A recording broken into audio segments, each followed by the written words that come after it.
याद करना फंक्शन की डेफिनेशन क्या होती थी। फंक्शन एक स्पेशल टाइप का रिलेशन होता है, वो एक कंडीशन फॉलो करना चाहिए। कंडीशन क्या होती है? जैसे अगर मान लो एक रिलेशन है आर जो सेट ए से बी के बीच में डिफाइंड है, तो इसकी कंडीशन क्या होती है कि सेट ए की सिर्फ एक ही इमेज होनी चाहिए। ठीक है, ओनली वन इमेज, किसी की डबल इमेज नहीं होनी चाहिए, ये कंडीशन है। और सेट ए के सारे एलिमेंट की इमेज होनी चाहिए। All elements must have image, ये दो कंडीशन होती है किसी भी रिलेशन के फंक्शन होने की।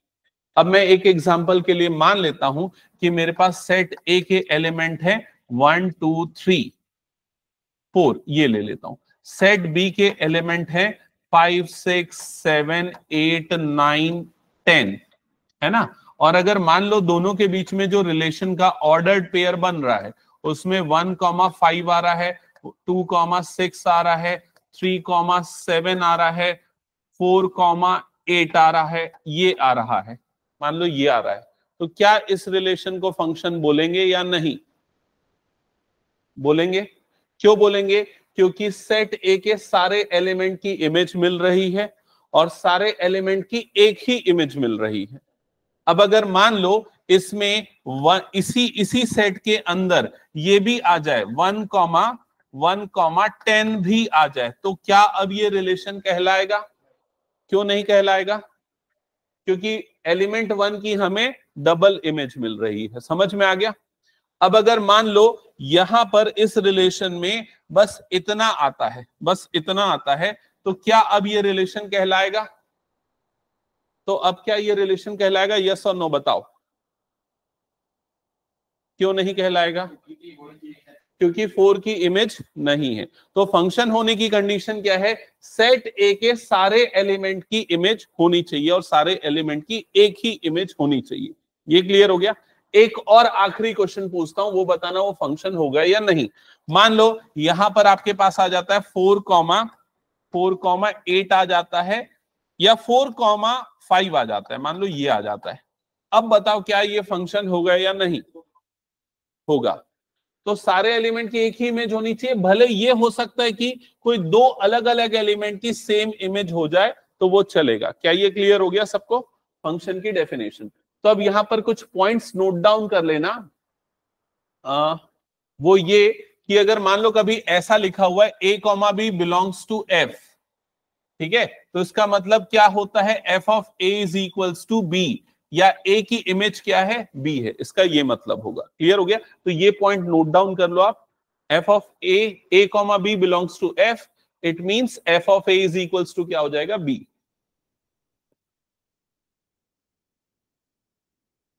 डोमेन रिपीट नहीं होना चाहिए, बिल्कुल बोल सकते हैं, मतलब उसके डोमेन के एलिमेंट रिपीट नहीं होने चाहिए, उसके फर्स्ट एलिमेंट रिपीट नहीं होने चाहिए। करेक्ट। यहां तक हो गया सबका? नोट कर लिया? चलो अब मैं पिछली कुछ क्लासेस जो 11th की चीजें थी उसको थोड़ा रिकॉल करवाते हुए चलूंगा, ध्यान देना। हाँ, ये भी पता है कि नहीं, पहले वाले एलिमेंट को क्या बोलते हैं? प्री इमेज, और दूसरे वाले एलिमेंट को क्या बोलते हैं? इमेज। ठीक है। हाँ, अब यहां पर एक एग्जाम्पल लिखा हुआ है, इस एग्जाम्पल में आप जिस चीज को मैं अंडरलाइन कर रहा हूं उसको नोट करो। R is equals to this, इसे नोट करो। R is equals to this, note कर लिया सबने? अब ये जो रिलेशन लिखा हुआ है, क्या ये रिलेशन एक फंक्शन है या नहीं? बताओ, क्या ये रिलेशन एक फंक्शन है या नहीं? और ये रिलेशन किस पे डिफाइंड है वो पता होना चाहिए। तो ये रिलेशन डिफाइंड है n टू n पे। क्लियर हो गया ना? n मतलब नेचुरल नंबर पे।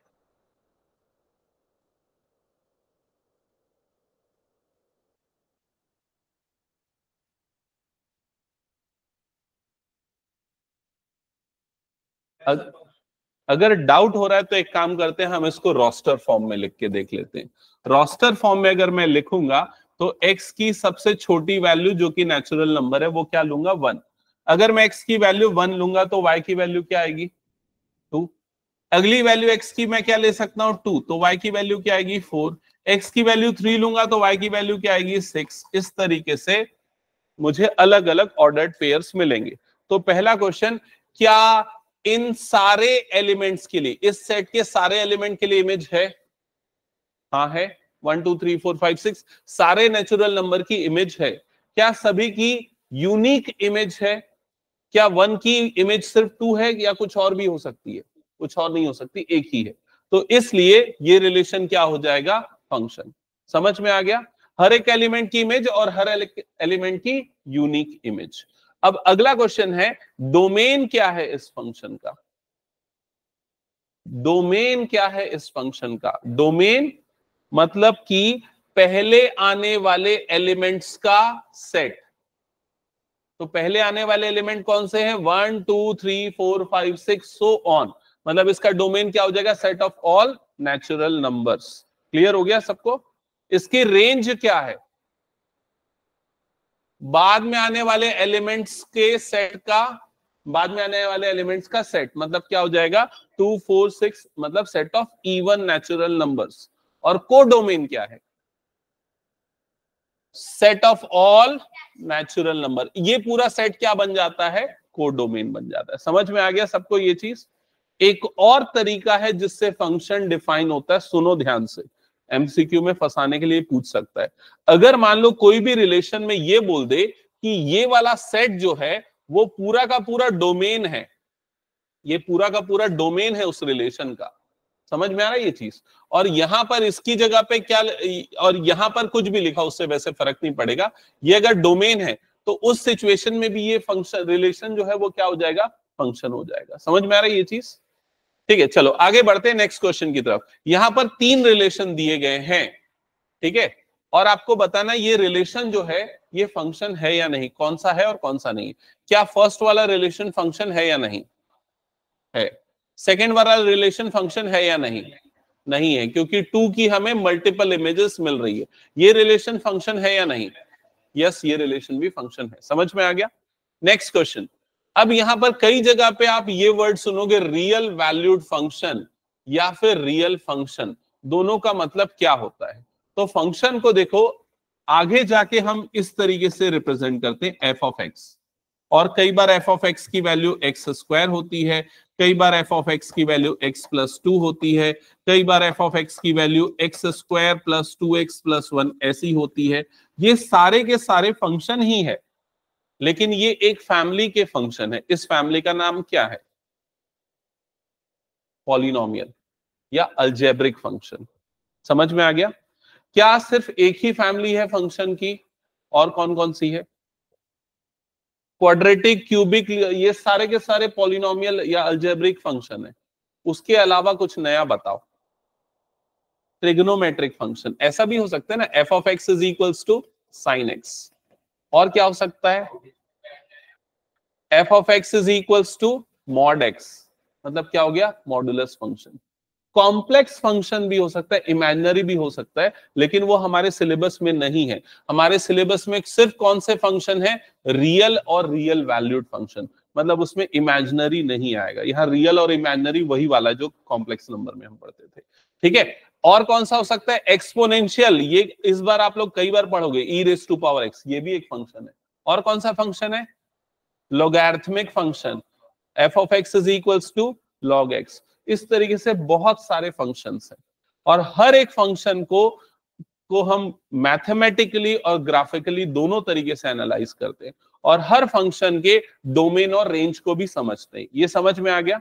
लेकिन हमारा यहाँ पर जो टॉपिक है वो रियल वैल्यूड और रियल में क्या अंतर है ये समझना है हमको। तो रियल वैल्यूड का मतलब समझाने के लिए ये समझो कि अगर कोई भी फंक्शन दिया है ना, और अगर वहां पर x लिखा है, तो इसका मतलब x उस फंक्शन का क्या है? इनपुट है, और जो राइट साइड में जो वैल्यू दिख रही है उसका क्या है? आउटपुट है। अगर मान लो मैं इनपुट 1 दे रहा हूं तो आउटपुट में क्या मिलेगा? 1। इनपुट 2 दे रहा हूं तो आउटपुट में क्या मिल रहा है? 4। समझ में आ रहा है? तो अगर इनपुट रियल है तो उसको हम क्या बोलेंगे? Real function. अगर आउटपुट रियल है तो उसको हम क्या बोलेंगे? Real valued function. समझ में आ गया? तो आपके सिलेबस में जितने भी फंक्शन है वो रियल और रियल वैल्यूड फंक्शंस हैं। क्लियर हो गया ये चीज। अब एक और इंपॉर्टेंट चीज ध्यान से सुनना, जितने भी इनपुट्स का सेट होता है या इनपुट की जो पॉसिबल वैल्यू होती है वो उस फंक्शन का डोमेन कहलाता है। समझ में आया ये चीज। और जितना भी आउटपुट का सेट होता है, क्योंकि इनपुट प्री इमेज है, आउटपुट उसकी क्या है, इमेज है, तो जितने भी आउटपुट का सेट होता है वो क्या कहलाएगी, रेंज। ये क्या हो गया, डोमेन, और ये क्या हो गया, रेंज। अब देखो एक चीज ध्यान से सुनना, जैसे अगर मान लो ये फंक्शन है, मैं अगर बोलता हूं मान लो ये फंक्शन जो है ये इस तरीके से डिफाइंड है, इसका डोमेन क्या है, रैंडमली पूछ लिया मैंने, इसका डोमेन क्या है बताओ। तो डोमेन एक्स की वो सारी वैल्यू होंगी जिसमें ये फंक्शन हमें रियल मिलेगा। तो कौन कौन सी वैल्यू पे रियल मिलेगा, सारी वैल्यूज पे, all real values, minus infinity two plus infinity, सभी पे। समझ में आ गया ये चीज। तो उसका डोमेन क्या हो गया, ऑल रियल नंबर्स। लेकिन अगर मान लो ऐसा होता, f of x is equals to, मान लो ये होता रूट एक्स, ऐसा फंक्शन होता, तो इसका डोमेन क्या होता, तो इसका डोमेन हो जाता 0 से इंफिनिटी, क्योंकि x की वैल्यू अगर मैं नेगेटिव डालता तो मुझे रूट के अंदर नेगेटिव नंबर मिल जाता और रियल नहीं होता वो। समझ में आया। उसका डोमेन क्या हो जाता, पॉजिटिव, 0 से लेके इंफिनिटी, पॉजिटिव रियल नंबर्स जिसको बोल सकते हैं। अगर मान लो कोई फंक्शन ऐसे डिफाइंड है, f of x is equals to 1 upon x, तो अब बताओ इसका डोमेन क्या होगा, गुड, सारे रियल नंबर, एक नंबर को छोड़ के, वो कौन सा है, 0, क्योंकि अगर मैं x की वैल्यू 0 ले लूंगा तो 1 अपॉन 0 क्या हो जाएगा, नॉट डिफाइंड, जो कि पॉसिबल नहीं है। क्या ये समझ में आ गया। तो डोमेन अगर हमें किसी भी फंक्शन का चेक करना है तो हम x की वैल्यूज कौन कौन सी हो सकती है उस चीज से डिसाइड करेंगे। और रेंज कैसे डिसाइड करेंगे, रेंज जो जो f ऑफ x की वैल्यू हो सकती है वो डिसाइड करेगा रेंज। जैसे कि अगर इस क्वेश्चन की बात करो, यहां पर f ऑफ x की वैल्यू क्या है, एक्स स्क्वायर। अब एक्स स्क्वायर मतलब किसी भी नंबर का स्क्वायर करोगे आपको हमेशा क्या मिलता है, पॉजिटिव। तो मतलब f ऑफ x की वैल्यू हमेशा क्या मिलने वाली है, पॉजिटिव। तो इस फंक्शन का रेंज क्या होगा, ऑल पॉजिटिव रियल नंबर्स, या 0 से लेके इंफिनिटी, जो बोल रहे दोनों सही। समझ में आ गया सबको ये चीज, ठीक है। अब अगर मैं बात करूं साइन एक्स, तो साइन एक्स का डोमेन क्या है बताओ, मतलब x की क्या क्या वैल्यू हम ले सकते हैं। और x यहां रेडियन में है, डिग्री वाला पार्ट खत्म हो गया हमारी जिंदगी से, अब x यहां पर रेडियन है, तो क्या ले सकते हैं x की वैल्यू, कुछ भी ले सकते हैं, 0 से लेके इंफिनिटी, माइनस इंफिनिटी से लेके प्लस, नहीं वो 0 से पाई में लिमिटेड नहीं है, 2 पाई भी तो ले सकते हैं, 4 पाई भी ले सकते हैं, 5 पाई भी ले सकते हैं, 100 पाई भी ले सकते हैं, कुछ भी ले सकते हैं। तो x की वैल्यू माइनस इंफिनिटी से प्लस इंफिनिटी कुछ भी हो सकती है। तो उसका डोमेन क्या हो गया, ऑल रियल नंबर्स। रेंज क्या होगा बताओ,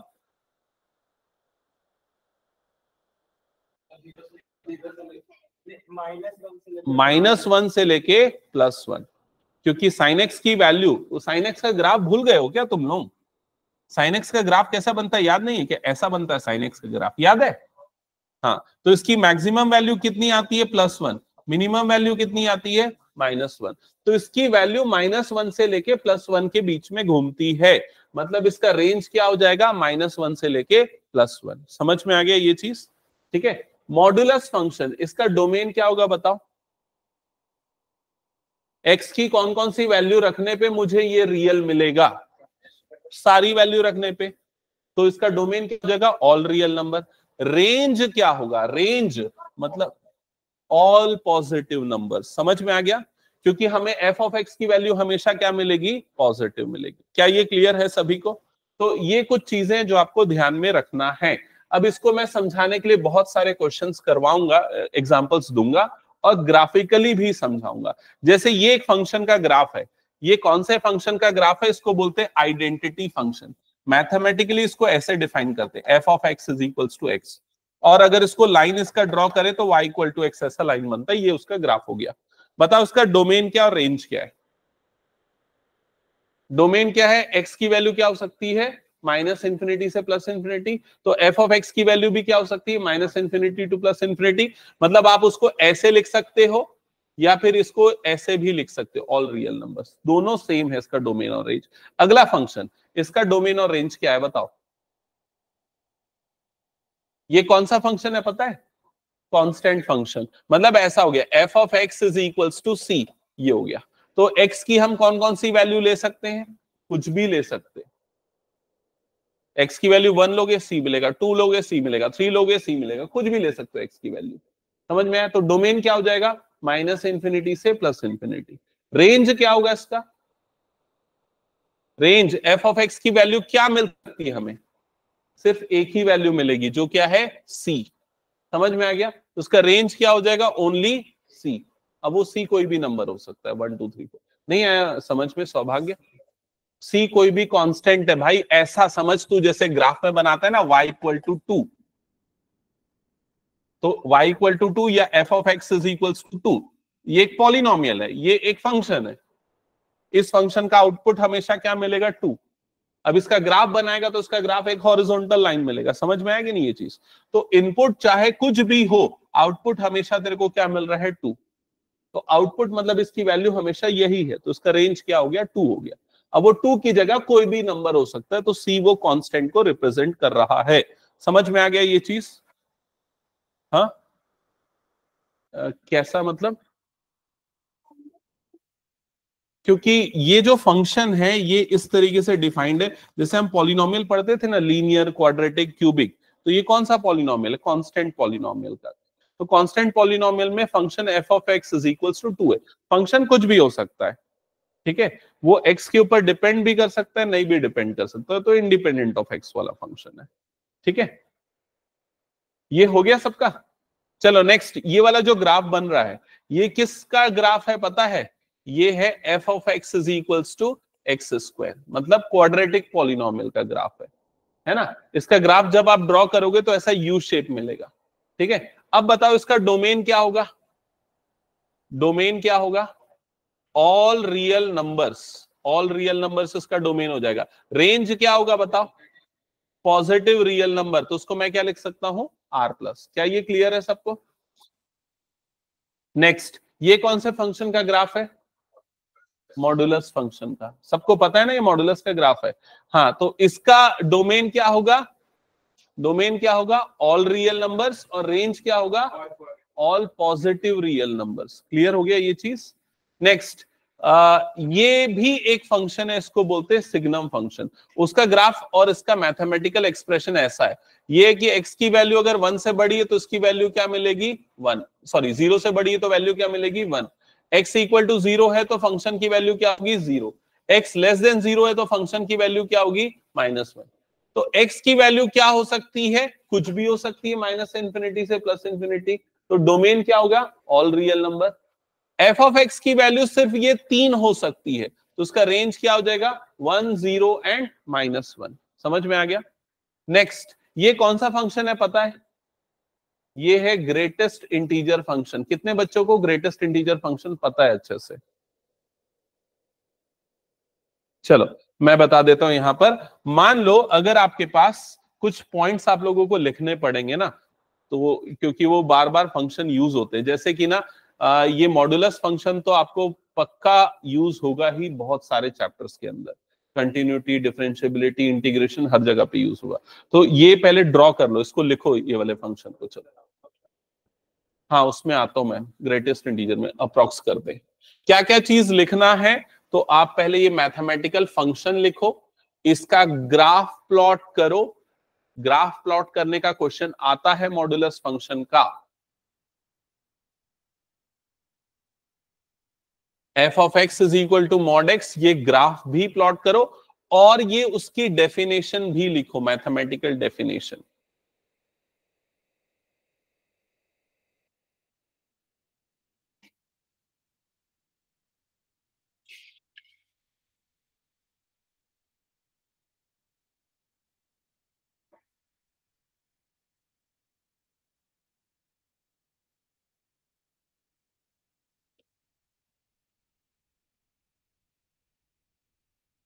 कर लिया यहां तक सबने, ये वाली चीज लिखा? क्या इसका मतलब समझ में आता है सबको कि मॉड एक्स अगर कभी ऐसा है, इसको एफ ऑफ एक्स को हटा के मैं इसकी जगह पे मॉड एक्स लिख देता हूं। कभी अगर मॉड एक्स दिखता है तो मॉड एक्स को हटा के हम कभी एक्स लिखते हैं, कभी माइनस एक्स लिखते हैं, ऐसा क्यों? कारण पता है? एक्स की दो वैल्यू मिलती है, एक्स की तो, लेकिन मॉड लगाए मतलब एक ही वैल्यू मिलेगी, पॉजिटिव ही मिलेगी। सुनो ध्यान से, क्या करते हैं हम, अंदर वाला जो नंबर है एक्स उसको चेक करते हैं।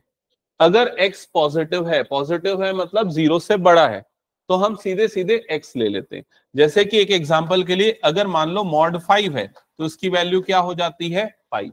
समझ में आ गया? और अगर एक्स जीरो से छोटा है तो हम उसमें माइनस मल्टीप्लाई कर देते हैं। जैसे अगर मान लो मॉड -5 है, तो अभी एक्स की वैल्यू हमारे पास क्या हो गई? -5। तो हम उसको क्या लिखेंगे? माइनस इंटू -5, तो वाली वैल्यू फिर से क्या बन जाएगी? +5 बन जाएगी। समझ में आई ये चीज? तो मॉडुलस फंक्शन कभी भी आएगा तो उसकी जगह पे एक बार प्लस और एक बार क्या लेंगे? माइनस। प्लस तब और माइनस इस कंडीशन में। और इसका ग्राफ हमेशा कौन से शेप में बनेगा? वी शेप में बनेगा। और वी का वर्टेक्स जो है, नोक जो है, वो कहां पर आएगी? ओरिजिन पे। ये क्लियर हो गया सबको? अब इसकी अलग अलग वैरायटी है, वो वैरायटी भी समझो। मान लो अगर आपका मॉडुलस फंक्शन x+5 ऐसा हो गया, मॉड x+5 हो गया, तो उसका मैथमेटिकल और ग्राफिकल रिप्रेजेंटेशन कैसा होगा? मॉड एक्स तो आपने देख लिया ना, मॉड एक्स अगर है तो हम x लेंगे और क्या लेंगे? -x। x इस कंडीशन में, -x इस कंडीशन में। ग्राफ कैसा बनेगा? वी शेप बनेगा। कहां पर वी बनेगा? ओरिजिन पे। ये सब तो देख लिया तुम लोगों ने, लेकिन बताओ अगर ये है तो मैथमेटिकली कैसे लिखेंगे और ग्राफ कैसा बनेगा? तो देखो क्या करेंगे हम, मॉड हटाएंगे, मॉड हटा के पूरे को एक बार क्या ले लेंगे? पॉजिटिव। और मॉड हटा के पूरे को एक बार क्या ले लेंगे? नेगेटिव। समझ में आई ये चीज? अब पूरे को पॉजिटिव कौन सी कंडीशन में लेंगे? जब x ग्रेटर देन और इक्वल्स टू होगा -5। और पूरे को नेगेटिव कब लेंगे? जब x लेस देन क्या हो जाएगा? 5। ये चीज यहां पर बदल जाएगी। समझ में आई ये चीज? और इसका ग्राफ कैसा बनेगा? तो इसका ग्राफ अभी भी वी शेप बनेगा, लेकिन वो जो v का वर्टेक्स है वो अब कहां पर आ जाएगा? -5 पे आ जाएगा। ये चीज इसमें बदल जाएगी। तो ये जल्दी से नोट करो, इसका ग्राफ ड्रॉ करो और ये चीज भी लिखो, ये बहुत ज्यादा यूज होने वाला है। हम्म ये -5 लेना चाह रहा था मैं, सॉरी। नहीं, ये -5 से बड़ा होना चाहिए, ये -5 से छोटा होना चाहिए। नहीं आया समझ में? यहां लिखा है x की वैल्यू -5 से ग्रेटर होनी चाहिए या उसके इक्वल होनी चाहिए। -5 से ग्रेटर मतलब -4 भी हो सकता है, -3 भी हो सकता है, -2 भी हो सकता है, 0 1 2 3 4 कुछ भी हो सकता है। हम इन सारी कंडीशन में इसकी वैल्यू को ये लेंगे। और अगर -5 से छोटा है ये फंक्शन तो ये लेंगे नेगेटिव साइन के साथ। ये ड्रॉ कर लिया? अब ये बताओ, मान लो अगर आपका मॉडुलस फंक्शन ऐसा है, मॉड x -a, तो इसको मैथमेटिकली कैसे लिखेंगे? उसका ग्राफ कैसे बनेगा? Mod x -a।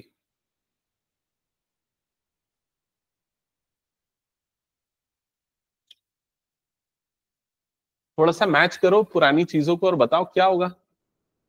एक बार प्लस आएगा और एक बार क्या आएगा? माइनस। एक बार प्लस आ गया और एक बार क्या आ गया? माइनस। अब प्लस कौन से केस में लेंगे और माइनस कौन से केस में लेंगे? x ग्रेटर देन और इक्वल्स टू a में क्या ले लेंगे हम? इसको पॉजिटिव। और x लेस देन a में हम इसको क्या ले लेंगे? नेगेटिव। और इसका ग्राफ कैसा बनेगा? इस वाले का ग्राफ वी शेप में ही बनेगा, लेकिन अब वो जो वी की जो नोक है, ये जो वर्टेक्स है, वो कहां पर आएगा? अब वो कहां पर आ जाएगा? ए पे, मतलब इस जगह पे आ जाएगा। समझ में आ गया सबको ये? ठीक है। अब क्या इन सब से इसके डोमेन और रेंज में कोई फर्क पड़ेगा? डोमेन और रेंज में क्या कोई फर्क पड़ेगा? तो आंसर है नहीं, इसके डोमेन और रेंज में कोई फर्क नहीं पड़ेगा, क्योंकि एक्स की वैल्यू आप कुछ भी ले सकते हो, आपको ये डिफाइंड होगा। और रेंज अभी भी इसका क्या हो जाएगा? पॉजिटिव रियल नंबर्स ही होगा इसका रेंज। क्लियर हो गया ये चीज? आप किसी भी फंक्शन के ग्राफ को देख के भी डोमेन और रेंज बता सकते हो।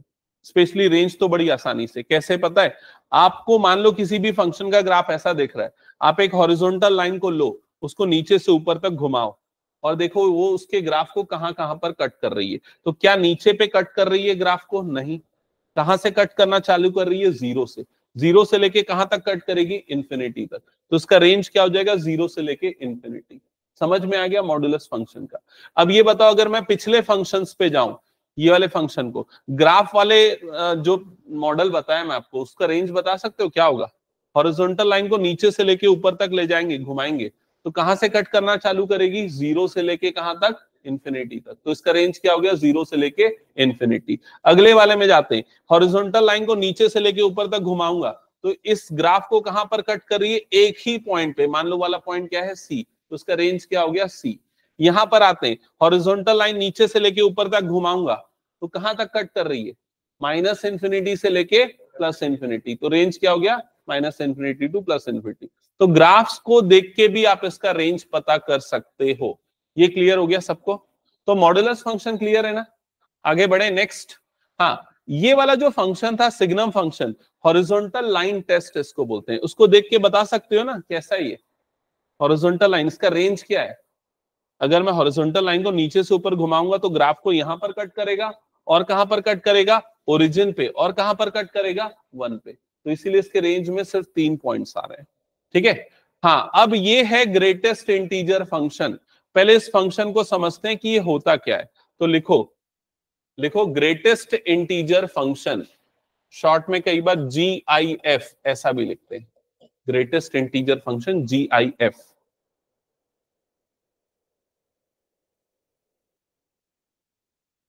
और इस फंक्शन को ऐसे डिनोट करते हैं, f of x is equals to, एक स्क्वायर ब्रैकेट बनाते हैं और उसके अंदर पे x लिख देते हैं, और ये जो स्क्वायर ब्रैकेट है उसको पढ़ते हैं हम ग्रेटेस्ट इंटीजर है। तो ग्रेटेस्ट इंटीजर x। अब जैसे मैंने बोला फंक्शन क्या है, कुछ इनपुट दोगे तो आउटपुट देगा वो। तो यहाँ पर ग्रेटेस्ट इंटीजर फंक्शन का काम क्या है? जो भी मैं इनपुट दूंगा, मान लो मैंने इसमें इनपुट दिया 1.2, तो जो भी नंबर है इनपुट पे उसके पहले वाला ग्रेटेस्ट इंटीजर को ले लेगा। तो 1.2 के पहले जो कौन सा इंटीजर आएगा? 1। तो इसकी वैल्यू कितनी हो जाएगी? 1। समझ में आ गया? अगर मान लो ग्रेटेस्ट इंटीजर 3.4 है, तो बताओ इसकी वैल्यू कितनी आएगी?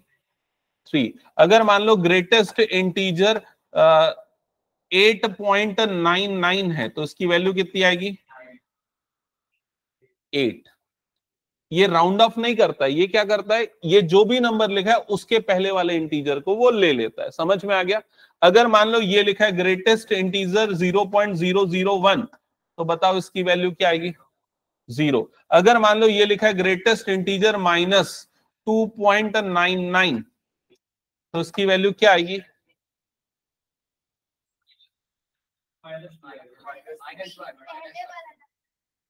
-3 करेक्ट है। कैसे -3? क्योंकि यहां पर आएगा -2.99। तो क्या बोला? जो भी नंबर इनपुट पे उसके पहले वाले इंटीजर को लेगा। समझ में आया? तो इसके पहले वाला इंटीजर कौन सा है? -3। अगर पॉजिटिव नंबर है तो ज्यादा दिमाग नहीं लगाना पड़ता, पॉइंट को हटा दो, सीधा यही होता है। लेकिन अगर नेगेटिव नंबर है तो ये कर लो कि पॉइंट को हटा दो और उसके पहले वाला नंबर ले लो। समझ में आ गया ये चीज? तो अगर मान लो ऐसा लिखा हुआ है -4.2 ग्रेटेस्ट इंटीजर, तो बताओ इसकी वैल्यू क्या आएगी? -5। अगर ऐसा लिखा है -7, तो बताओ क्या आएगी इसकी वैल्यू? तो -7 ही आएगी। अगर ये इंटीजर है तो कुछ नहीं करना, सीधे सीधे वही वैल्यू ले लेना। समझ में आ गया ये चीज? तो क्या ग्रेटेस्ट इंटीजर फंक्शन का मतलब समझ में आया कैसे काम करता है? अब जब तुमने ये सब एग्जांपल देखे होंगे तो एक चीज नोटिस की होगी, इसकी वैल्यू हमेशा हमें क्या मिलती है? इंटीजर मिलती है। तो इसका डोमेन क्या होगा? सॉरी, रेंज क्या होगा इसका? नहीं, इसका रेंज क्या होगा? Set of all integers. Set of all integer. क्या कभी इस फंक्शन की वैल्यू 1.5 आ सकती है? नहीं। क्या इसकी वैल्यू -3.2 आ सकती है? नहीं। तो इसका रेंज मतलब जो इसका आउटपुट है वो हमेशा क्या है? इंटीजर है। इसलिए इसका रेंज क्या हो जाएगा? Set of all integers. इसका डोमेन क्या हो सकता है? क्या होगा domain? All real numbers. Domain मतलब हम x की वैल्यू कुछ भी रख सकते हैं, लेकिन इसकी वैल्यू हमेशा हमें क्या मिलेगी? इंटीजर्स मिलेगी। क्या ये समझ में आ गया? अब ये बताओ, मैंने तुम लोगों को एक और तरीका बताया था ना रेंज चेक करने का, कौन सा? हॉरिजॉन्टल लाइन को नीचे से ऊपर घुमाओ। तो अगर घुमाऊंगा तो कहां पर कट करेगी? इस पॉइंट पे, मतलब -3 पे।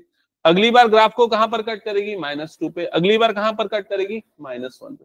तो सिर्फ इंटीग्रल पॉइंट्स पे वो उसको कट करेगा, तो उससे भी समझ सकते हो। और ये इसका ग्राफ है, ये ग्राफ भी कई बार काम आता है, ध्यान में रखना।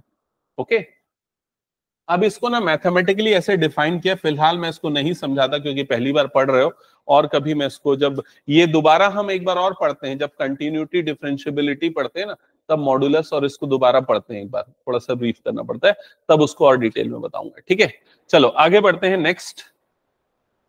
हाँ, तो यहां पर सामने आपको कुछ फंक्शंस दिए हुए हैं, आपको इनका डोमेन और रेंज बताना है। तो फर्स्ट वाले का डोमेन बता दो क्या है। डोमेन क्या है? 2, 5, 8, 11, 14 एंड 17। और रेंज क्या है? 1। समझ में आ गया? तो आपको हर तरह से डोमेन और रेंज समझना है, ग्राफिकली दिया हो तो, मैथमेटिकली दिया हो तो, या फिर रोस्टर फॉर्म में दिया हो तो भी। क्लियर हो गया ये चीज? चलो नेक्स्ट आते हैं इस क्वेश्चन में। हाँ, ये आपको एक फंक्शन दिया, अलजेब्रिकली ये फंक्शन डिफाइंड है, आपको इसका डोमेन और रेंज बताना है। बताओ डोमेन क्या है? क्या है डोमेन? सबसे आंसर चाहिए मुझे, ऐसा नहीं सही या गलत उससे फर्क नहीं पड़ेगा, लेकिन पूरा क्वेश्चन अच्छे से पढ़ो और उसका डोमेन पहले बताओ मुझे। ऑल पॉजिटिव रियल नंबर्स, ये सही है। क्यों? क्योंकि यहां पर ये देखो एक और चीज लिखी है उसमें, x ग्रेटर देन 0, तो डोमेन ऑलरेडी यहां क्वेश्चन में दिया हुआ है। क्लियर हो गया? ठीक है प्रखर, डोमेन क्या हो गया? All positive real numbers. अब इसकी रेंज क्या है? तो देखो रेंज निकालने के लिए ना डोमेन को ही यूज करते हैं। तो यहां पर क्या लिखा है? x ग्रेटर देन 0, यही लिखा है। और हमें चाहिए f ऑफ x की वैल्यू, क्योंकि f ऑफ x की वैल्यू से हमें क्या मिल जाता है? रेंज मिल जाता है। तो f ऑफ x बनाने के लिए मुझे क्या चाहिए रहेगा यहां पर? -3x। तो -3x लाने के लिए मुझे इसको किससे मल्टीप्लाई करना पड़ेगा? -3 से। अब अगर मैं -3 से मल्टीप्लाई करता हूं तो इधर -3x हो गया, ये -3 से मल्टीप्लाई होगा तो ये क्या हो जाएगा? 0 ही रहेगा। और पता है ना, नेगेटिव से मल्टीप्लाई करते हैं तो क्या होता है?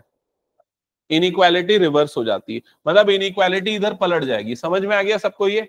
अब मैंने ये टर्म बना दी, अब मुझे क्या चाहिए? +2 भी चाहिए। तो +2 लाने के लिए क्या करना पड़ेगा? पूरी इनइक्वालिटी में 2 ऐड करना पड़ेगा। तो यहां पर +2 करूंगा तो ये 2 - 3x, और इधर पे क्या आ जाएगा? 2 आ जाएगा। समझ में आ गया? और ये पूरा का पूरा एक्सप्रेशन क्या बन गया? f of x। तो ये हो गया मेरा f ऑफ x, और ये आ रहा है 2 से छोटा। अब बताओ इसका रेंज क्या होगा?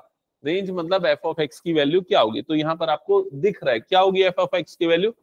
<<2 वाले सारे रियल नंबर्स। उसको हम कैसे लिख सकते हैं? -∞, 2, ये सारे नंबर्स उसके क्या हो जाएंगे?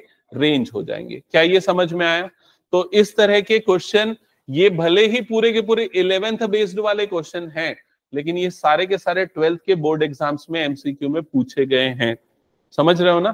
तो इसलिए ये चीजें आपको थोड़ा सा रिवाइज करनी पड़ेंगी, डोमेन और रेंज। हाँ, इसका डोमेन और रेंज क्या बताओ जल्दी से?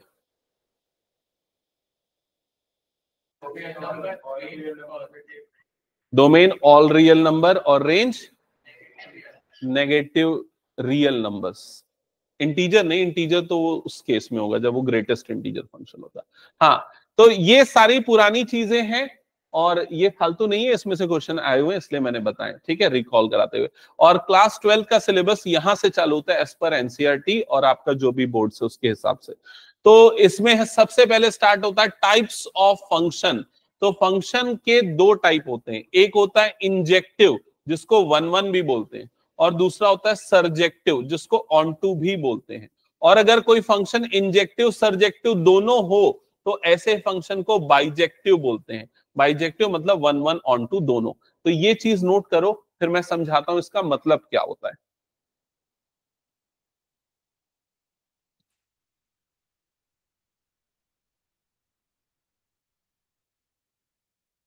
Types of functions injective surjective, और अगर कोई फंक्शन इंजेक्टिव सर्जेक्टिव दोनों है तो ऐसे फंक्शन को बोलते हैं bijective.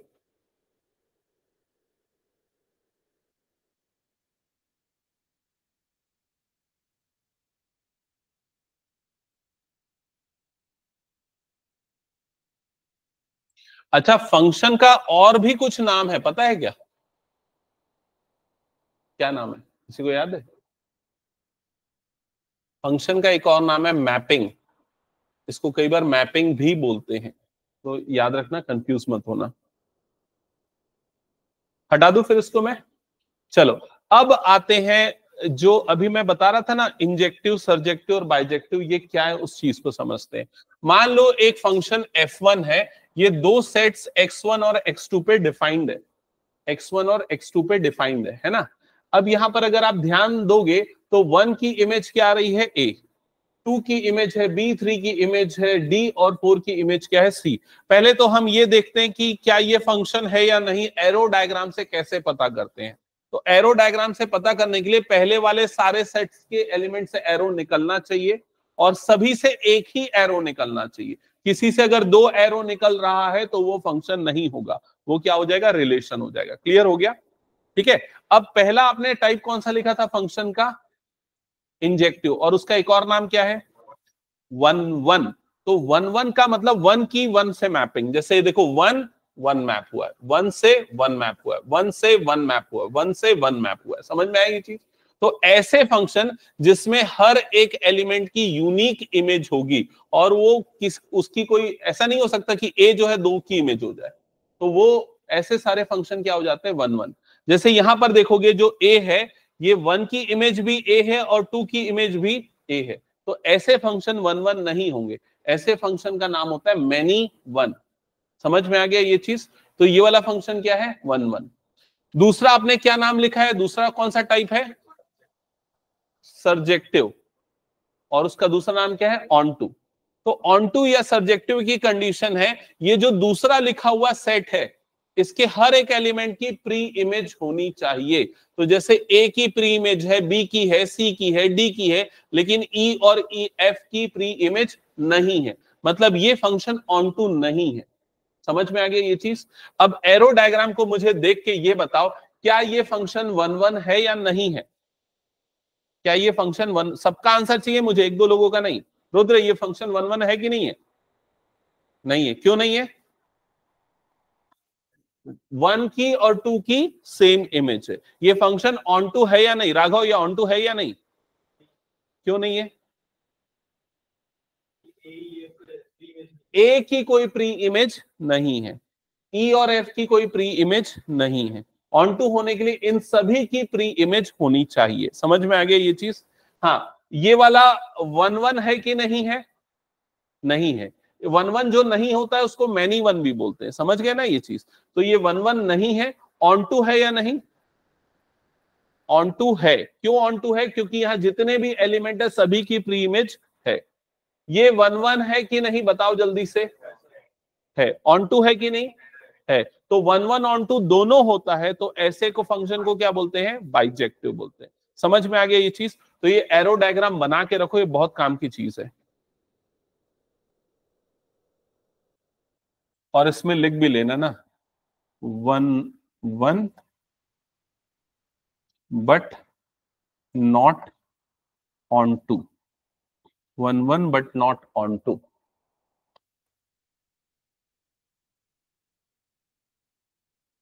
Not one one, not onto.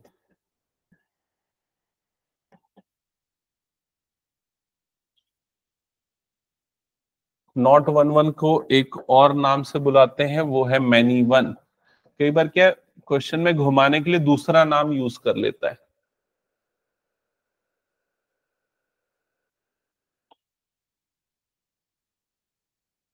Not one one but on to.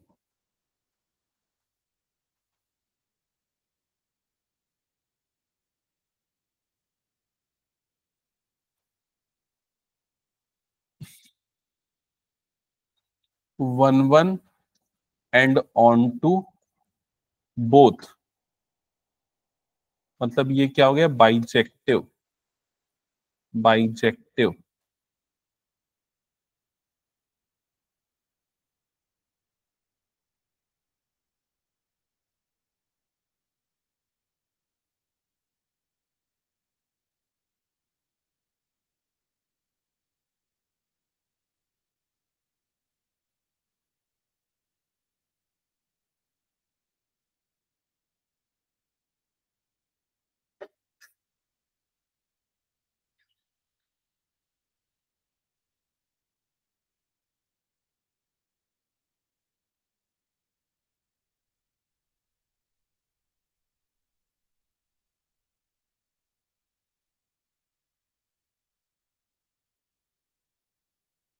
यहां तक हो गया सबका?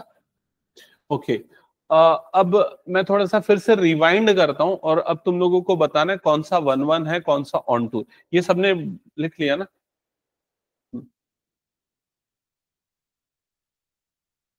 चलो अब मुझे कुछ फंक्शंस के बारे में बताना कि वो 1-1 है या ऑन टू है, स्पेशली ऐसे वाले। तो फर्स्ट वाला जो आपको फंक्शन दिख रहा है, ये वाला फंक्शन, ये 1-1 है या नहीं, पहले ये बताओ। ये 1-1 है या नहीं? नहीं है। ये क्या है? Many one. समझ में आ गया? और ऑन टू है या नहीं वो डिसाइड हम नहीं कर सकते अभी। क्यों डिसाइड नहीं कर सकते? क्योंकि उसके लिए हमें फंक्शन का डोमेन और को डोमेन पता होना चाहिए। तो हमें ये पता होना चाहिए क्या को डोमेन मतलब जो बी है, क्या उसमें 1 के अलावा कोई और भी एलिमेंट है या नहीं। हो सकता है सेट बी ऐसे डिफाइंड हो कि उसके एलिमेंट 1 2 3 हो। अगर मान लो ऐसा है तो क्या ये फंक्शन ऑन टू होगा? नहीं होगा। समझ में आ गया ये चीज? ठीक है। सेकेंड वाला बताओ, ये 1-1 है या नहीं? टू की इमेज 1 है क्या? 1 किसी और की इमेज है? नहीं। 2 किसी और की इमेज है क्या? नहीं। 3 किसी और की इमेज है क्या? नहीं। मतलब ये वाला फंक्शन क्या है? 1-1। ऑन टू है या नहीं फिलहाल हम नहीं बता सकते। ये वाला 1-1 है कि नहीं बताओ।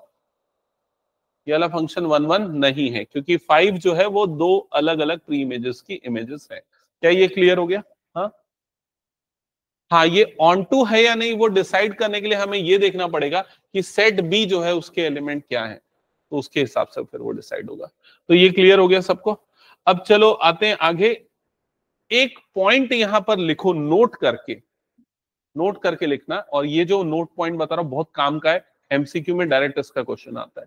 लिखो, number of functions, number of functions from set x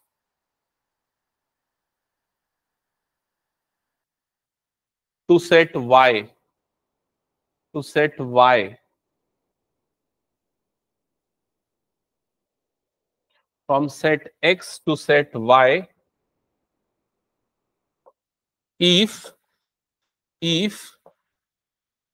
n of x is equals to m and n of y is equals to m, n of x is equals to, ये लिखना, if n of x is equals to m and n of y is equals to n, is given by n raised to power m, is given by n raised to power m। अब इस point का मतलब क्या है समझना। Function कोई भी दो सेट्स के बीच में डिफाइंड होता है, ठीक है। तो पहला मान लो ये वाला सेट x हो गया, दूसरा ये वाला सेट हो गया मान लो y।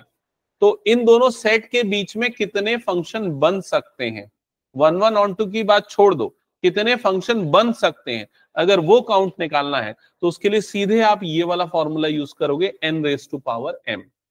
तो यहां पर m क्या है? पहले वाले सेट के नंबर्स जो यहां पर कितने हैं? 4। n क्या है? दूसरे वाले सेट के नंबर जो कि यहां पर कितने हैं? 3। तो क्या हो जाएगा यहां पर आंसर? 3 raise to power 4। समझ में आ गया? अगर ये फॉर्मूला भूल भी गए तो भी उसके लिए मैं एक तरीका बताता हूं जिससे आप याद रख सकते हो। जैसे अगर परमिटेशन कॉम्बिनेशन में आप लोग करते थे ना, अगर मान लो मैं इसकी इमेज चेक करने जाऊं तो इसके पास कितने ऑप्शन है? 1 2 और 3। तो इसके पास 3 ऑप्शन। इसके पास कितने ऑप्शन है? 1 2 और 3। तो 3 इंटू 3, इसके लिए कितने ऑप्शन है? 3। और अगले वाले के लिए भी कितने? 3। तो आंसर क्या आ रहा है यहाँ पर? 3 रेज टू पावर 4। तो ये इस तरीके से बना है फॉर्मूला। क्लियर हो गया सबको ये चीज? चलो आगे बढ़ते हैं नेक्स्ट पॉइंट की तरफ। तो टाइप ऑफ फंक्शंस मैंने ये सब बता दिया था 1-1 ऑन टू। इसको लेकिन डिफाइन करने का जो तरीका है मैथमेटिकली कैसे करेंगे, तो उसके लिए यहां पर एक मेथड हम यूज करते हैं, एल्गोरिदम यूज करते हैं जो हम फॉलो करने वाले हैं। तो ये तो काफी कॉम्प्लिकेटेड है, शॉर्ट में मैं प्रोसेस में आपको लिख पाऊंगा। लिखो, algorithm for testing 1-1, algorithm for testing 1-1, algorithm for testing 1-1।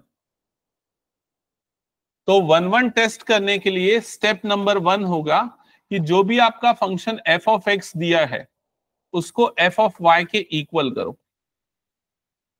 f of x is equal to f of y करो।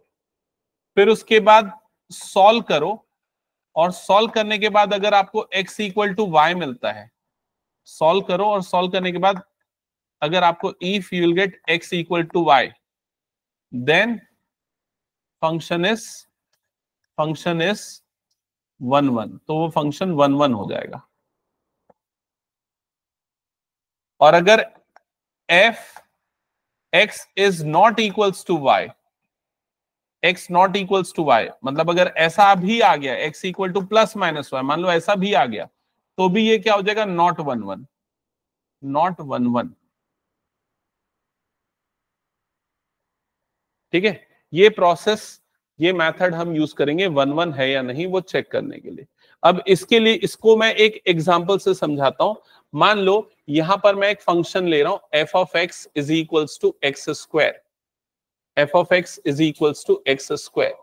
ले लो ये example, f of x is equals to x square, और साइड में लिखो f from r to r, f is from r to r। इसका मतलब समझ गए ना सभी? ठीक है, ये R2R का मतलब क्या है, फंक्शन का डोमेन क्या है, रियल नंबर, और को डोमेन भी क्या है, रियल नंबर। अब हमें चेक करना है ये फंक्शन 1 1 है या नहीं। तो सबसे पहला स्टेप मैंने क्या बताया, f of x is equals to क्या लेना है हमें, f ऑफ y, ऐसा लेना है। तो f ऑफ x की वैल्यू कितनी है हमारे पास, एक्स स्क्वायर, तो f ऑफ y की वैल्यू क्या हो जाएगी हमारे पास, वाई स्क्वायर। समझ में आ गया ये चीज? ठीक है, अब इसको सॉल्व करना है और सॉल्व करके चेक करना है क्या x इक्वल टू वाई आएगा या नहीं। कैसे पता चलेगा x इक्वल टू वाई आएगा कि नहीं? यहां पर x की वैल्यू निकालने के लिए मैं यहां पर क्या कर दूंगा, रूट कर दूंगा, स्क्वायर रूट करूंगा, square root of y square. तो जब भी स्क्वायर रूट लेंगे तो यहां पर क्या आ जाएगा, प्लस माइनस। तो x की वैल्यू मुझे क्या मिल जाएगी यहां पर, प्लस माइनस वाई, ऐसा ही मिलेगा। तो यहां पर मैंने क्या लिखा है, अगर एक्स वाई के इक्वल नहीं आया, एक्स अगर प्लस माइनस वाई भी आया, तो ये फंक्शन 1 1 नहीं होगा। समझ में आएगी नहीं ये चीज? तो यहां पर आपको एक्स की दो वैल्यू मिल गई, एक वैल्यू कौन सी मिल गई, प्लस वाई, और एक्स की दूसरी वैल्यू कौन सी मिल गई, माइनस वाई। तो आंसर क्या हो जाएगा इसका, नॉट 1 1। इसका आंसर आ जाएगा नॉट 1 1। नहीं आया क्या समझ में?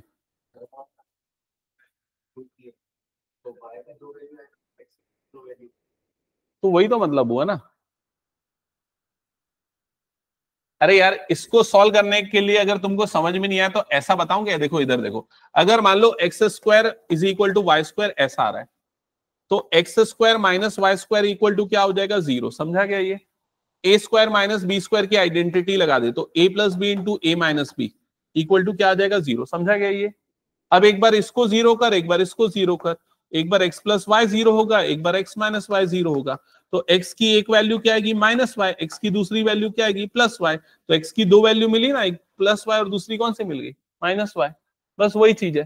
जैसे कभी ऐसा होता है एक्स स्क्वायर इक्वल टू 4 है, तो x की वैल्यू हम क्या ले लेते हैं, प्लस माइनस 2 लेते हैं ना। तो बस वही काम किया है यहाँ पर मैंने, x की वैल्यू क्या ले लिया, प्लस माइनस वाई। क्या ये क्लियर हो गया? ये आया तो ये 1 1 नहीं है। इसी चीज को आप दूसरे एग्जाम्पल से भी समझ सकते हो कि ये 1 1 क्यों नहीं है। एक और तरीका बताता हूं, जैसे कि अगर मान लो मैं इस फंक्शन में जो हमारे पास लिखा है f of x is equals to x square लिखा हुआ है, मान लो मैं x की जगह पे 2 पुट करता हूं, तो बताओ f ऑफ 2 की वैल्यू क्या मिलेगी, बोलो जल्दी, क्या मिलेगी, 4। और अगर मान लो मैं x की जगह पे -2 डालता हूं, तो बताओ वैल्यू क्या मिलेगी, f ऑफ -2 क्या होगी, 4। मतलब 2 की इमेज क्या आ रही है, 4, -2 की भी इमेज क्या आ रही है, 4। दोनों की सेम इमेज आ रही है, सेम इमेज आ रही है, तो फंक्शन 1 1 नहीं होता। समझ में आया कि नहीं ये चीज? तो इस तरीके से इसको आप समझ सकते हो। ओके, तो ये एग्जांपल नोट करो, फिर मैं एक क्वेश्चन दे रहा हूं, उसको बताओ वो 1 1 है कि नहीं।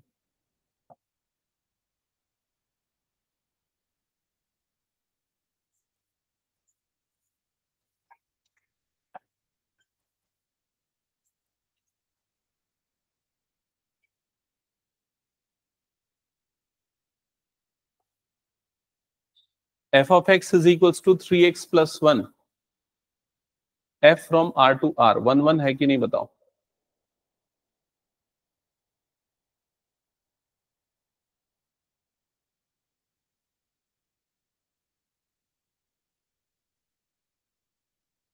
क्या मेथड फॉलो कर रहे हो? सबसे पहले क्या कर रहे हो बताओ जल्दी। Yes, f of x equal to f of y किया सबने। एफ ऑफ एक्स की जगह पे क्या रखा? 3x plus 1 equal to f of y की जगह पे 3y प्लस 1, फिर 1 1 कैंसल, तो क्या बचा यहां पर? 3x is equals to 3y, x is equals to y, तो क्या हो गया ये? Function is 1 1। समझ में आया क्या सबको? बताओ। एक और एग्जांपल दूं? चलो एक और एग्जांपल दे रहा हूं, नोट करो। f of x is equals to 3x minus 5 where x is from r to r। बताओ जल्दी, 1 1 है या नहीं?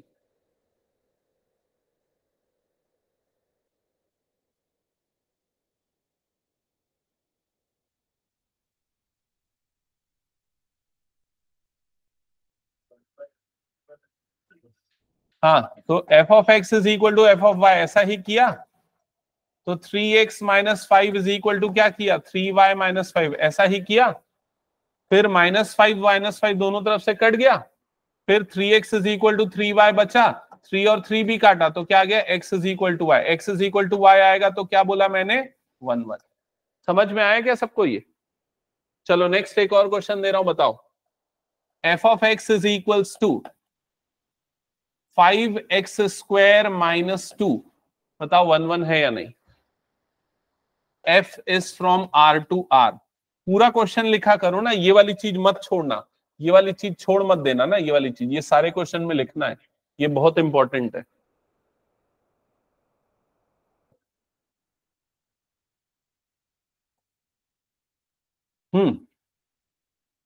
F of x is equal to f of y किया, 5x square minus 2 is equal to 5y square minus 2, ऐसा किया सबने? हाँ, मतलब यहां पर ना हमने ये माना कि अगर मान लो ये दो अलग अलग इमेजेस हैं, एफ ऑफ एक्स मतलब एक्स की इमेज, एफ ऑफ वाई मतलब वाई की इमेज, है ना? तो अगर मान लो इसको सॉल्व करने पे एक्स और वाई दोनों सेम आता है, मतलब उसकी एक ही इमेज मिल रही है, लेकिन एक्स और वाई की दो अलग वैल्यू आती है, जैसे यहां पर हुआ, जो अल्गोरिदम है ना उसको मैंने शॉर्ट में समझाया। जैसे यहां पर हमारे पास एक्स और वाई की दो अलग अलग इमेज आ गई, एक +2i और दूसरी कौन, एक 2 की भी इमेज 4i और -2 की भी इमेज क्या आ गई? 4 आ गई, मतलब दो डिफरेंट आ गया। कब आएगा दो डिफरेंट? जब x is equals to y और x is equals to -y, जब मल्टीपल वैल्यूज मिलेंगी, तो वो 1 1 नहीं होगा। लेकिन अगर सॉल्व करने के बाद मान लो इसको सॉल्व किया, सिंगल वैल्यू मिल गई, जैसे यहां पर मिला था x इक्वल टू y मिल गया, तो ये क्या हो जाएगा? 1 1 हो जाएगा। अब जैसे मैंने इसको सॉल्व किया, तो 5x square is equal to क्या हो गया? यहाँ पर 5y स्क्वायर हो गया। समझ में आया यहां तक?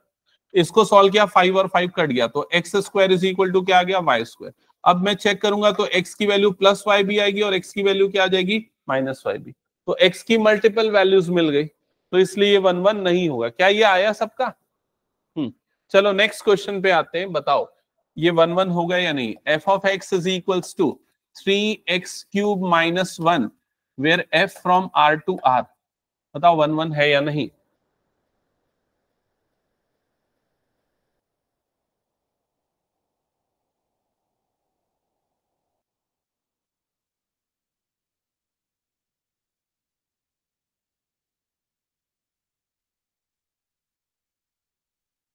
अभी अभी सिर्फ 1 1 चेक कर रहे हैं ना हम लोग। हाँ,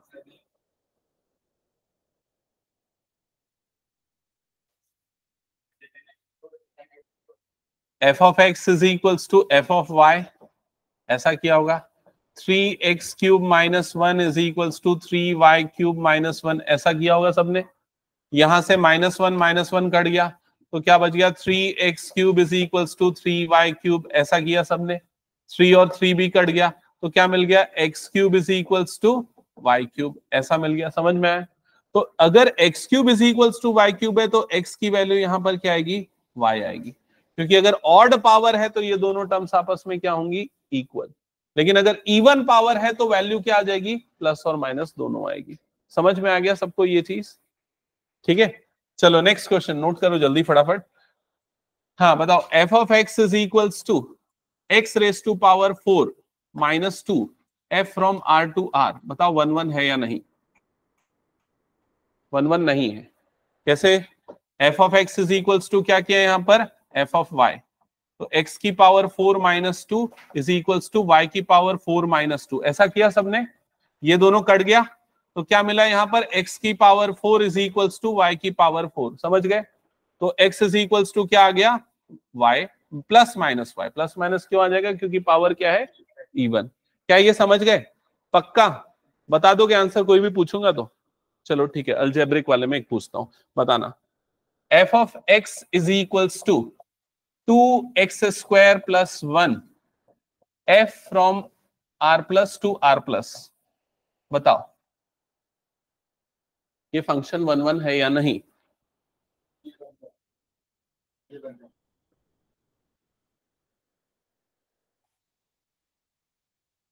ठीक है, क्या हुआ उमांश?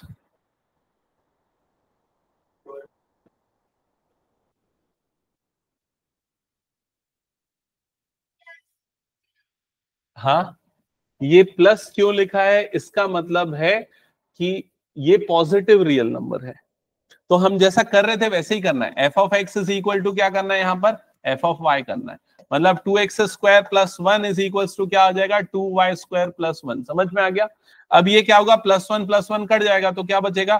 2x square is equal to 2y square. 2 और 2 कट जाएगा तो x square is equal to क्या आएगा? y स्क्वायर, जो पहले करते आ रहे थे। तो x की दो वैल्यू मिलेगी, एक प्लस y और दूसरी क्या मिल जाएगी? Minus y। समझ में आ गया? लेकिन ये वाली वैल्यू एग्जिस्ट नहीं कर सकती, क्योंकि ये सिर्फ किस पे डिफाइंड है? Positive real number. मतलब आपको हमेशा x इज इक्वल टू क्या मिलेगा? y मिलेगा। समझ में आया? तो इसलिए फंक्शन क्या हो जाएगा? 1 1। तो एक छोटी सी चीज, इसीलिए मैं हर बार आप लोगों को क्या बोल रहा था, ये लिखना बहुत जरूरी है, क्योंकि सिर्फ फंक्शन को देख के आप नहीं बता सकते, उसके डोमेन और को डोमेन को जानना जरूरी है 1 1 है या नहीं वो डिसाइड करने के लिए। क्या ये समझ में आ गया सारे बच्चों को? ठीक है, अब चलो एनसीईआरटी की बुक है ना सबके पास, क्वेश्चन उठाओ और उसका फर्स्ट सेकंड एक्सरसाइज जो है फंक्शंस का, उसमें एक बार चेक करते हैं 1 1 ऑन 2 के क्वेश्चंस। और भी कुछ शॉर्टकट ट्रिक्स हैं उनको 1 1 ऑन 2 चेक करने के, ग्राफ वाला भी मेथड है, लेकिन मैं बहुत सारा भी बताऊंगा तो कंफ्यूज हो जाओगे। फर्स्ट नहीं, ये वाला क्वेश्चन करो, क्वेश्चन नंबर 2, और इसमें सिर्फ इंजेक्टिविटी टेस्ट करो, क्योंकि मैंने अभी सिर्फ इंजेक्टिविटी मतलब 1 1 ही समझाया है, ऑन टू नहीं समझाया अभी, तो सिर्फ 1 1 चेक करो। चलो स्टार्ट करो।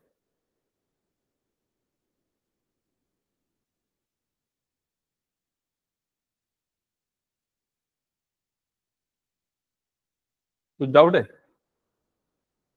अच्छा नहीं लग रहा चैप्टर?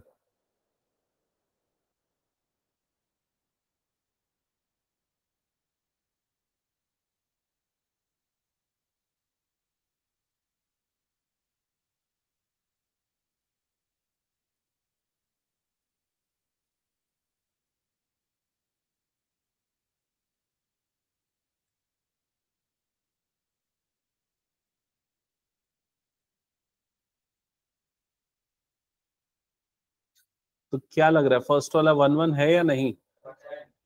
यस, फर्स्ट वाला 1 1 है। उमांश क्यों है? क्योंकि नेचुरल नंबर पे गिवन है ना? तो जब इसको ऐसा करोगे तो x square is equals to क्या आ जाएगा? Y square. तो एक्स की वैल्यू प्लस वाई भी आएगी और एक्स की वैल्यू माइनस वाई भी आएगी, बट ये पॉसिबल नहीं है, तो हम x is equal to y वाला बस लेंगे। समझ में आ गया? तो ये 1 1 हो जाएगा, बिकॉज ये नेचुरल नंबर। क्लियर हुआ मैं जो बता रहा हूं?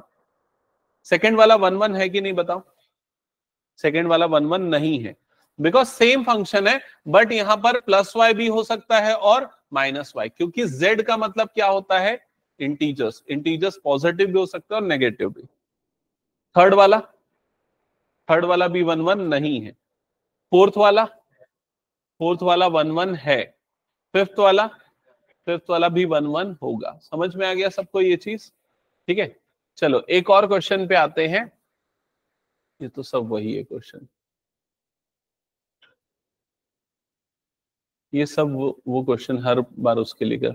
हाँ, ये बताओ ये 1 1 है या नहीं? अब मैं जो अल्गोरिदम तुम लोगों को समझाया ना, f of x equal to f of y लेके सॉल्व करने का, वो अल्गोरिदम ना तभी लगाना ठीक रहता है जब आपका अल्जेब्रिक फंक्शन हो, x square plus 1, 2x plus 1, ऐसा वाला। अगर किसी और तरह का फंक्शन आ गया तो आप अपना कॉमन सेंस और उस फंक्शन के बारे में जानकारी रखो और लगाओ, उसको बताओ। अब यहां पर कौन सा फंक्शन दिया हुआ है, पढ़ो और बताओ। GIF फंक्शन है, ग्रेटेस्ट इंटीजर फंक्शन है। अब बताओ ये 1 1 है या नहीं? क्यों नहीं होगा, उसका एक आध एग्जांपल बताओ। जैसे 1.2 ग्रेटेस्ट इंटीजर 1.2 पे क्या मिलेगा? 1। ग्रेटेस्ट इंटीजर 1.3 पे भी क्या मिलेगा? 1। तो many input has same output, many pre images has same image, तो इसलिए 1 1 नहीं है। समझ में आ गया सबको ये? ठीक है, चलो नेक्स्ट। ये बताओ मॉडुलस फंक्शन 1 1 होगा कि नहीं होगा? F of x is equals to mod x. Example बताओ क्यों नहीं होगा? Very good. 2 रखेंगे तो मॉड 2 की वैल्यू भी क्या मिलेगी? 2। -2 रखेंगे तो मॉड -2 की वैल्यू भी क्या मिलेगी? 2। मतलब 2 की इमेज भी 2 है, -2 की भी इमेज क्या मिल रही है? 2। समझ में आ गया सबको ये? और कौन सा फंक्शन है ये? मॉडुलस अगला ही क्वेश्चन आ गया। ये वाला फंक्शन 1 1 है कि नहीं? कौन सा फंक्शन है ये? Signum function. हाँ बताओ ये 1 1 है या नहीं? क्यों नहीं होगा? अनुष्का बताओ एग्जाम्पल।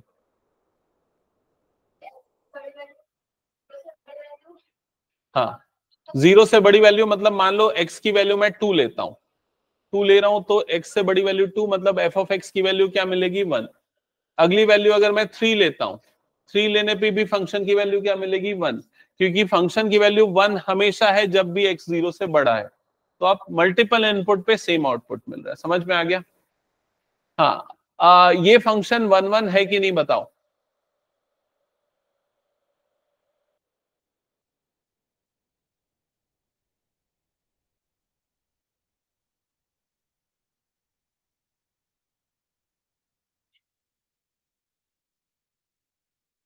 एरो डायग्राम बनाया था ना, याद आया कि नहीं? 1 2 3 4 5 6 7। तो देखो हर एक पॉइंट की एक अलग इमेज मिल रही है। 1 की 4 है, 2 की 5 है, 3 की 6 है। 1 1 है? ऑन टू नहीं है। ऑन टू क्यों नहीं है? क्योंकि 7 की कोई प्री इमेज नहीं है। समझ में आ गया? हाँ नेक्स्ट, ये वाला क्वेश्चन 1 1 है या नहीं बताओ। कैसे चेक कर रहे हो? ओरली सीख गए क्या इतना जल्दी? क्या करना है? F of x is equals to f of y. F of x की जगह पे क्या आएगा? 3 माइनस 4x, और एफ ऑफ वाई की जगह पे क्या आ जाएगा? 3 माइनस 4y। फिर क्या होगा? 3 और 3 कट जाएगा, -4 कट जाएगा, तो क्या मिल जाएगा? x is equals to y. ऐसे ही आएगा ना। और x is equal to y आया मतलब क्या हो जाएगा? 1 1। ये वाला तरीका कब यूज करोगे? जब भी तुम्हारे पास अलजेब्रिक फंक्शन हो, मॉडुलस हो, ट्रिग्नोमेट्रिक कुछ भी हो, तो फिर ये वाला तरीका नहीं यूज करना है। समझ गए ना? हाँ, ये वाला 1 1 है कि नहीं बताओ। नहीं है। समझ गए ना कैसे? चलो नेक्स्ट आगे बढ़ते हैं। ये डबल पेयर में तो बाद में आएंगे, इस पे भी बाद में करेंगे। ये वाले कुछ क्वेश्चंस। ये क्वेश्चन का आंसर बताओ, 11th का 1 1 है या नहीं? 1 1 क्यों नहीं है? कैसे पता चला? पावर में इवन है, क्या सिर्फ इवन पावर से डिसाइड हो जाता है? और कुछ चीज भी देखनी पड़ती है ना। और क्या चीज है? ये चीज भी देखना पड़ता है। ये आर से आर है, इसलिए ये 1 1 नहीं है। अगर ये आर प्लस से आर प्लस होता तो ये 1 1 हो जाता। भूलना मत, छोटी सी चीज है, वो छोटा सा प्लस का साइन बदलेगा तो पूरा आंसर बदल जाएगा। अगला क्वेश्चन, ये 1 1 है कि नहीं बताओ। ये 1 1 है क्योंकि 3x इक्वल टू 3y, तो x इज इक्वल टू क्या आ जाएगा? y। इस क्वेश्चन, इस केस में ये इसके ऊपर डिपेंड नहीं कर रहा है। समझ में आ गया ये चीज? ठीक है, तो क्या 1 1 आप लोगों को सबको क्लियर हो गया? अब मैं एक आखिरी टेस्ट क्वेश्चन पूछता हूं, चलो बताना 1 1 है या नहीं देख के। ये दो फंक्शन का ग्राफ है, एक ये ग्राफ है और ये वाला ग्राफ, बस देखो ये वाला ग्राफ है। क्या ये 1 1 है या नहीं बताओ। कैसे पता चला? मॉडुलस टाइप का है, मॉडुलस नहीं है, मॉडुलस टाइप का ग्राफ है। अच्छा, अगर मान लो मैं कोई भी ग्राफ ऐसा बना दूं, मान लो ये मैंने ग्राफ बनाया किसी फंक्शन का, कुछ ऐसा ग्राफ है, साइनोसॉइडल का ही ग्राफ बना दिया, मान लो इस टाइप का ग्राफ है, बताओ ये 1 1 है या नहीं? या किसी फंक्शन का ग्राफ ऐसा बना दिया, मान लो जिगजैग टाइप का, ये 1 1 है या नहीं?